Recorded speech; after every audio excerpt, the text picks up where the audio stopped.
अब देखिए इससे आगे अपन लेंगे कि जब आवेश वर्ताकार पथ में चक्कर लगाता है तो धारा का मान कितना कैसे उत्पन्न होता है।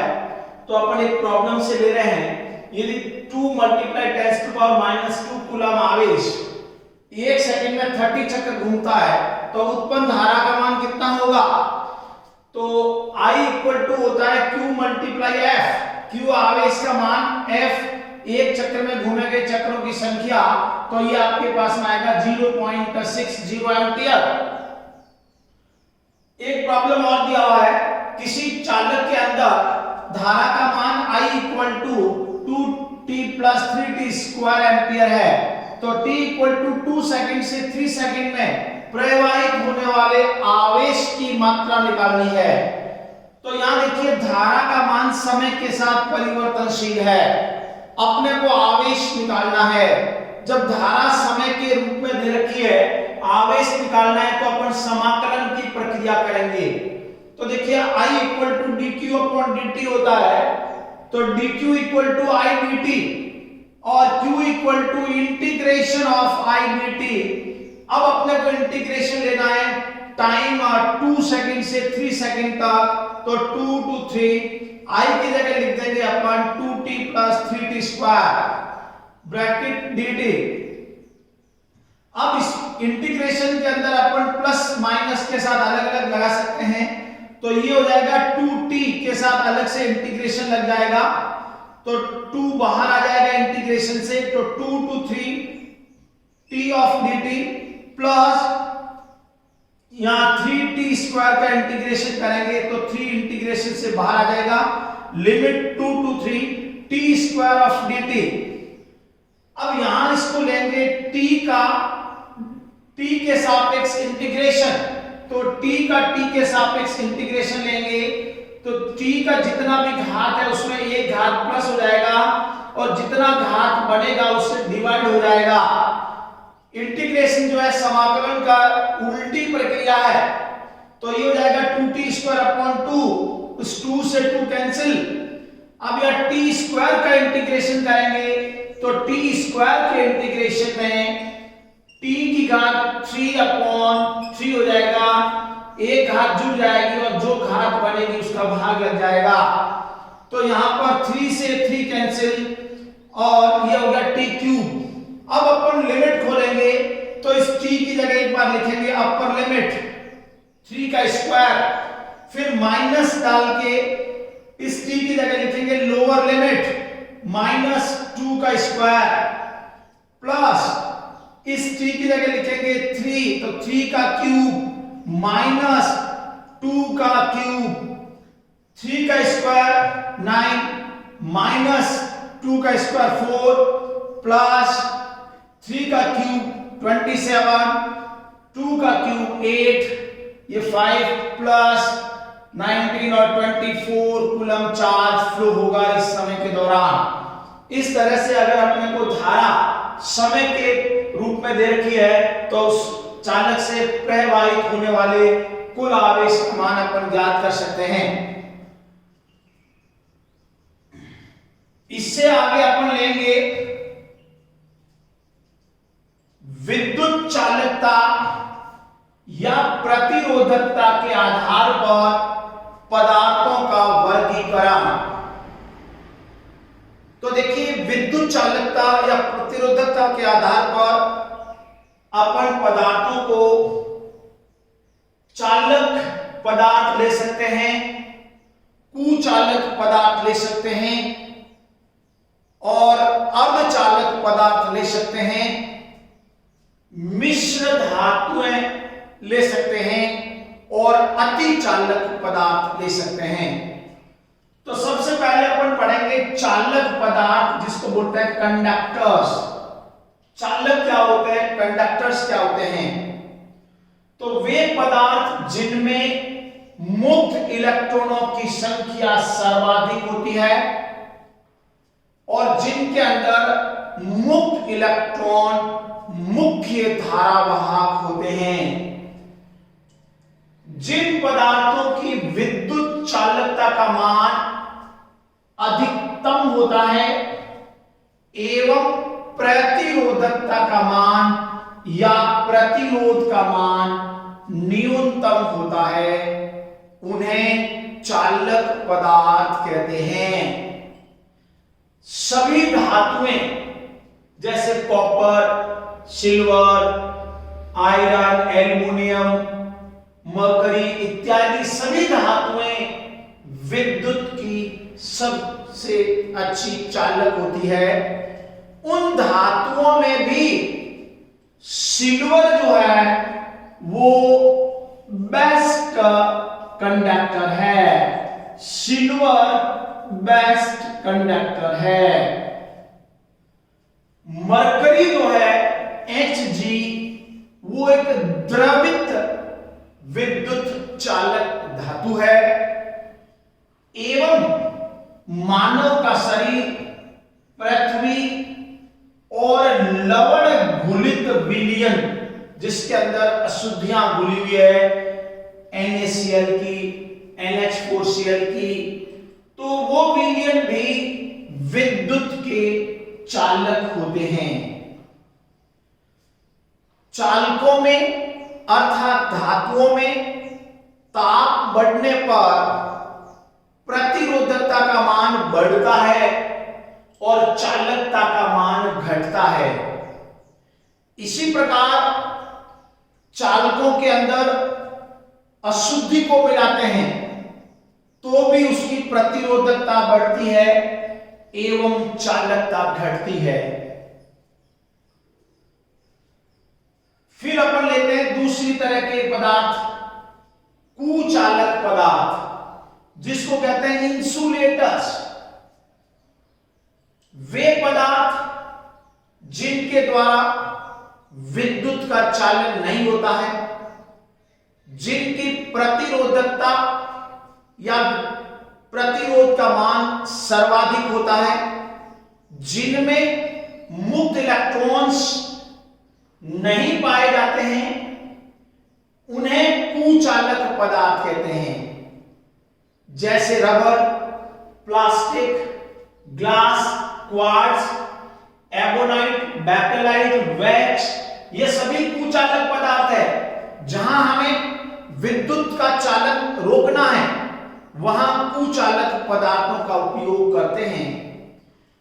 कुचालकों में क्या होता है, जब अपन ताप को बहुत ज्यादा बढ़ा देते हैं और तब अपन उच्च विद्युत क्षेत्र आरोपित करते हैं तो कुचालक पदार्थों में विद्युत का अवरोधन टूट जाता है, जिससे वे कुचालक पदार्थ चालकों की भांति व्यवहार करने लगते हैं। इसीलिए इन कुचालक पदार्थों को अपन पैराविद्युतांक पदार्थ बोलते हैं। जैसे वायु का विद्युत अवरोधन 3 × 10⁻⁶ वोल्ट पर मीटर होता है, अर्थात वायु के अंदर विद्युत क्षेत्र का मान इससे ज्यादा हो जाता है तो वायु का अवरोधन टूट जाएगा और वो एक विद्युत का चालन करने लग जाएगी। इसी प्रकार अलग अलग कुचालकों का विद्युत अवरोधन परास अलग अलग होता है। तीसरा अपन लेते हैं अर्धचालक पदार्थ। अर्धचालक वे पदार्थ जिनकी चालकता चालकों से कम होती है परंतु कुचालकों से ज्यादा होती है, जिनकी प्रतिरोधकता या प्रतिरोध चालकों से अधिक होता है परंतु कुचालकों से कम होता है,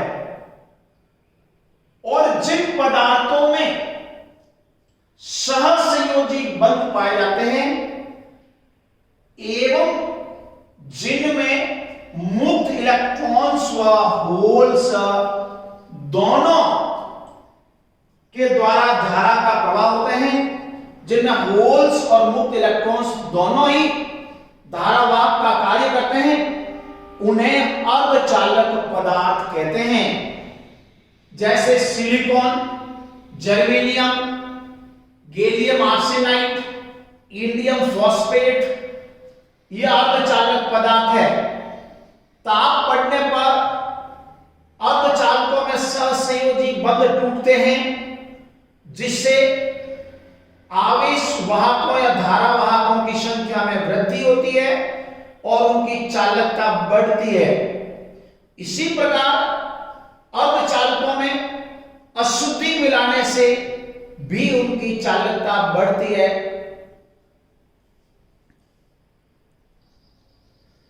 फिर अपन लेंगे मिश्र धातुएं। देखिए, इससे पहले हमने लिया चालक पदार्थ, कुचालक पदार्थ और अर्धचालक पदार्थ। तो फोर्थ नंबर के पदार्थ होता है मिश्र धातु। जब दो या दो से अधिक धातुओं को पिघलाकर आपस में मिलाने से जो नए प्रकार का पदार्थ बनता है उसको अपन मिश्र धातु कहते हैं। जैसे यूरेका, कॉपर, क्रोमियम, मैग्नीशियम मिलाते हैं।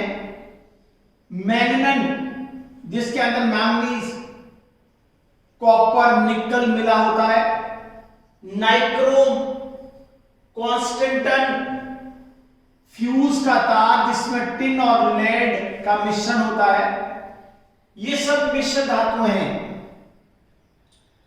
मिश्र धातु के जो तार होते हैं वो कठोर और मजबूत होते हैं शुद्ध धातु की तुलना में।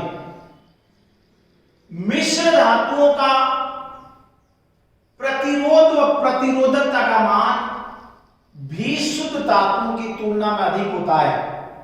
अर्थात जैसे अपन कहते हैं कि शुद्ध धातुओं में अशुद्धि मिलाने से प्रतिरोध बढ़ जाता है, तो मिश्र धातुओं का प्रतिरोध शुद्ध धातुओं से ज्यादा होता है। मिश्र धातुओं का जो ताप प्रतिरोधकता गुणांक है अल्फा, वो धनात्मक में एवं नगण्य होता है।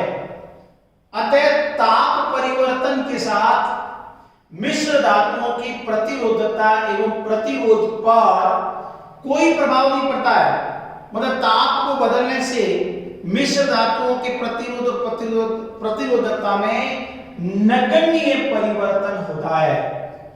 इसी कारण से मिश्र धातु जैसे यूरेका, मैग्नन, कॉन्स्टेंटन के तारों का उपयोग अपन मानक प्रतिरोध के निर्माण में, धारा नियंत्रणक के निर्माण में, विभव मापी व मीटर सेतु के तार के निर्माण में करते हैं। तथा मिश्र धातु के तार जैसे नाइक्रोम और टंगस्टन है, इनका मेल्टिंग पॉइंट उच्च होता है, इनका प्रतिरोधकता भी बहुत ज्यादा होती है। अतः टंगस्टन और नाइक्रोम के तार बहुत अधिक गर्म होने पर भी पिघलते नहीं हैं। तो ये तार उच्च मात्रा में ऊष्मा उत्पन्न करने में सक्षम होते हैं। इसी कारण से नाइक्रोम के तार का उपयोग अपन हीटर के अंदर, टोस्टर के अंदर, इलेक्ट्रिक प्रेस के अंदर और अन्य तापन तंतुओं में करते हैं। एवं टंगस्टन के तंतु का उपयोग अपन विद्युत बल्ब में करते हैं, जो पिघलता नहीं है और अपना अधिक मात्रा में ऊष्मा दे देता है।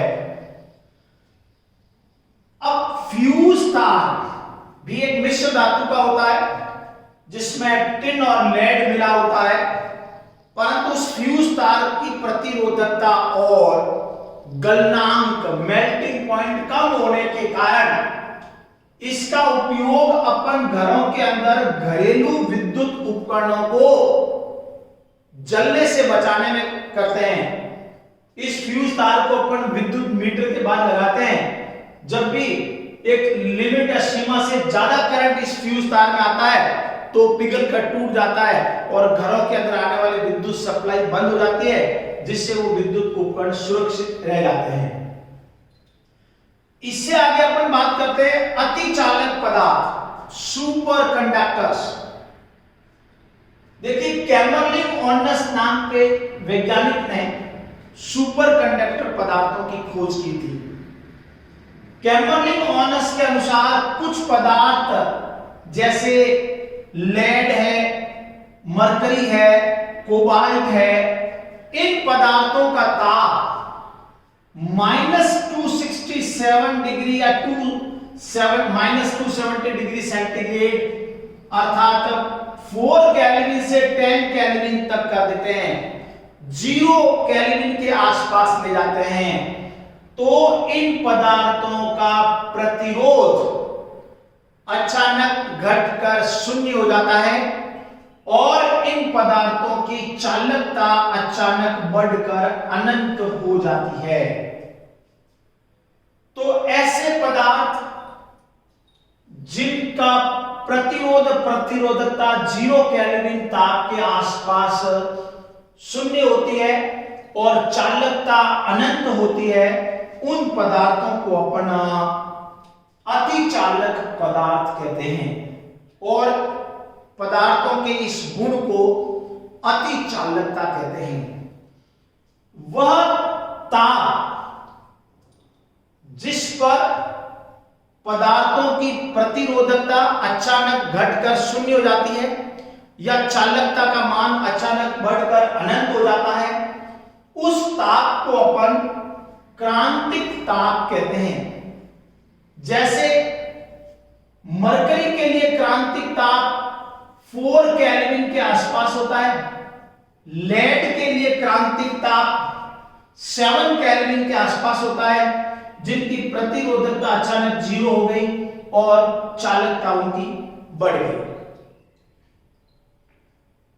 अति चालक पदार्थों का उपयोग अपन विद्युत चुंबक बनाने में या प्रबल चुंबकीय क्षेत्र उत्पन्न करने में तथा इन अतिचालक पदार्थों के तारों की सहायता से विद्युत ऊर्जा को, विद्युत शक्ति को लंबी दूरी तक बिना ऊष्मा हानि हुए अपन स्थानांतरित करने में काम ले सकते हैं। इन अतिचालक पदार्थों का उपयोग अपन हाई स्पीड कंप्यूटर के निर्माण में कर सकते हैं तथा अतिचालक पदार्थ जो है वो एक तरह से आपके प्रतिचुंबकीय पदार्थों की तरह व्यवहार करते हैं